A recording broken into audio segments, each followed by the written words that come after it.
Alhamdulillah Allah berikan kita nikmat sehat sehingga kita bisa menjalankan aktivitas kehidupan sehari-hari yang begitu banyak. Dari mulai berjalan, berlari, menulis, berolahraga, dan lain sebagainya. Semua itu atas izin Allah karena Allah memberikan instruksinya kepada otot yang ada pada tubuh kita. Ya, apa itu otot? Bagian-bagian yang ada dalam tubuh kita. Seperti apa itu otot? Apa yang dimaksud dengan otot? Otot adalah alat penggerak bagian-bagian tubuh. Otot termasuk alat gerak aktif. Otot dibedakan menjadi dua. Otot dapat mengalami berkontraksi atau mengkerut. Dan juga otot bisa dikatakan relaksasi atau mengendur. Gambar ini mencontohkan otot sedang berkontraksi. Ketika tangan kita tekuk, maka otot bisep ini akan berkontraksi dan dia akan mengalami gendut seperti ini. Ya. Yang gambar kedua, ini adalah kondisi otot sedang relaksasi. Ketika tangan kita luruskan, maka otot bisep ini rileks. Bukti rileksnya adalah otot ini mengendur. Ya, itu adalah hal-hal apa saja yang dialami oleh otot. Yang berikutnya, bagian-bagian otot. Otot ini memiliki bagian. Serabut-serabut otot tersusun dari serat-serat otot atau miofibril. Serabut-serabut otot pada hakikatnya adalah sel-sel otot. Ini bagian yang di tengah dari otot dia menggembung. Sedangkan bagian ujung-ujungnya dia mengecil. Kedua bagian ujung ini bersifat keras dan juga liat. Maka disebut dengan urat atau tendon bagian ujung-ujung ini. Tendon yang menempel pada tulang yang dapat bergerak disebut insensio. Sedangkan tendon yang menempel pada tulang yang tidak dapat bergerak disebut origo. Itu adalah serabut, otot, serta bagian-bagiannya. Bagaimana dengan prinsip kerja otot? Otot pun bekerja. Ada dua prinsip kerjanya. Otot bekerja di bawah sadar atau dapat dikendalikan oleh diri kita.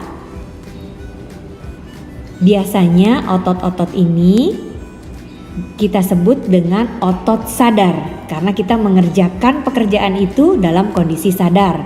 Contohnya saat kita makan, berlari, menulis, dan lain sebagainya. Yang jelas kerja otot itu di bawah kesadaran manusia. Dan yang kedua prinsip kerjanya adalah tidak sadar. Ada otot yang bekerja dalam kondisi kita tidak sadar. Jadi tidak dapat dikendalikan. Otot ini bekerja sepanjang hari, sepanjang hidup kita. Ya, contohnya adalah otot yang ada pada jantung. Masya Allah, dia tidak pernah capek untuk bekerja. Itulah karunia-karunia dari Allah. Ada macam apa saja otot-otot itu? Kita lihat, ada yang namanya otot polos.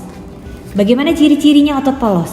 Bentuknya menggelendong, intinya ada di tengah, ini. Searah dengan panjang selnya, miofibrinnya. Gerakannya tidak sadar. Ya, kemampuan kontraksinya lambat, teratur, tidak mudah lelah. Ada di mana di otot polos ini? Otot polos ada di dinding organ dalam. Contohnya di usus pembuluh darah, saluran pencernaan, trakea, dan saluran ekskresi. Itu adanya otot polos. Lalu bagaimana dengan otot yang lain? Yang berikutnya adalah otot lurik. Bagaimana karakteristik otot lurik? Bentuknya silindris seperti tabung. Nih ya, bentuknya silindris seperti tabung. Inti ototnya ada banyak, dia ada di tepi-tepian.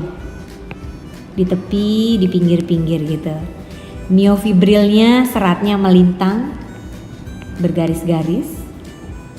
Sifat kerjanya adalah sadar.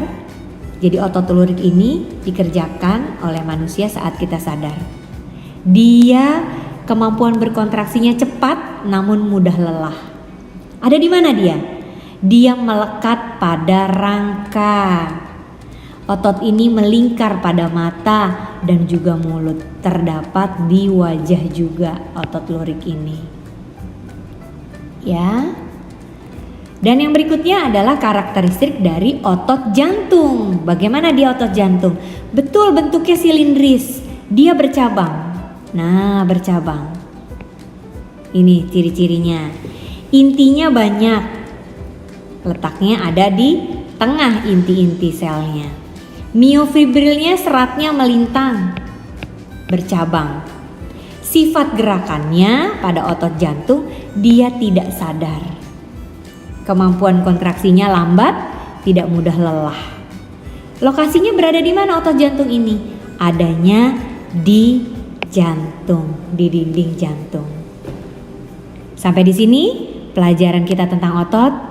Semoga rasa syukur kita kepada Allah atas apa yang Allah berikan, semua otot-otot yang dititipkan kepada kita sehingga kita bisa bergerak secara aktif. Alhamdulillah, semoga anak-anak semua paham apa yang sudah Ibu jelaskan hari ini. Assalamualaikum warahmatullahi wabarakatuh.